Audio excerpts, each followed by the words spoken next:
Adrian, I'm confident you will not be shocked to learn that most kids do not actually understand how our democracy works. I'm not shocked by that, no. No. There's government data that came out last year that found nearly 1/3 of 8th grade students cannot describe the structure or the function of the government in their country. New York Times bestselling author Kate Andersen Brower hoping to change that. Her new book is called The Hill, Inside the Secret World of the U.S. Capitol. It's written for middle school children, though I found it very useful myself. Yes. It's a deep dive into the rich history of the Capitol and explains the inner workings of the place where our elected officials fight to pass laws and ensure democracy lives on. And we are excited to have Kate Andersen Brower join us now. Kate, thank you very much for being here.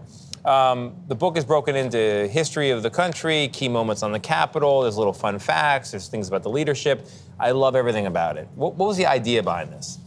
Well, like you said, I wanted kids to be inspired by how incredible our country is. I mean, we're a young country. 2026 is the 250th anniversary of the founding of the United States, of the signing of the Declaration of Independence.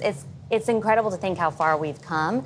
And so I wanted to tell the story of the building of the Capitol, but also the people who work there. Mm-hmm. These are just, I wrote a book called The Residents about the carpenters and the housekeepers and butlers at the White House. And this is kind of a follow-up to that in terms of the people who are dedicated to just keeping it running every day.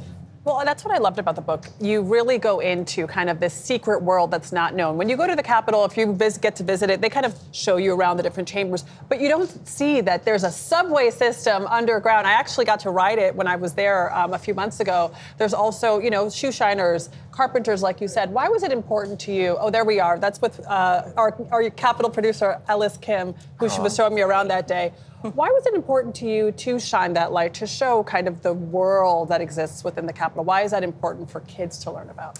Well, I think obviously we're going through a really divisive, difficult moment in our history. And I think a lot of kids, 10, 11-year-olds don't realize that it's been difficult before, And in the book, I write about the Civil War.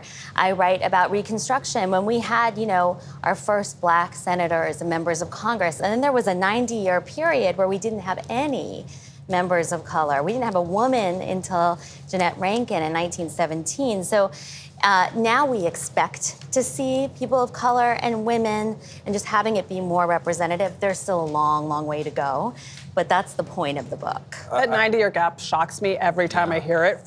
There was a member, a senator who was Black in 1881, and there wasn't another one until 1967.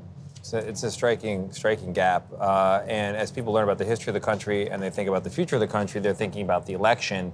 And you say that you hope parents will give this book to their kids and then use it as a prompt to talk about the election. Do you have any advice for parents talking about the election?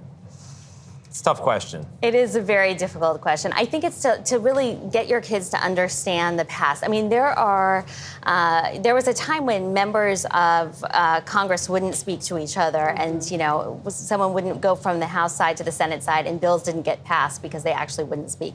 So I think putting this election in that kind of perspective, and there's oral histories in the book from the U.S. Capitol Historical Society that have never been published before. Oh, wow. About January 6th. And this is, the people who worked on the Hill in the finishing shop. They didn't have a television that day while they were working in the basement of the Capitol. And they had friends and family calling, so worried about them.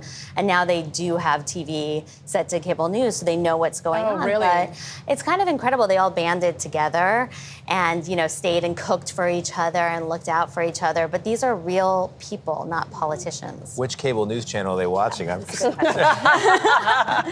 Andersen We're watching Brower. CBS News 24/7. Yeah, the CBS streaming network. Thank you very much. Appreciate it. The Hill, Inside the Secret World of the U.S. Capitol is on sale right now, wherever you like to buy your books. It's fantastic. It really is.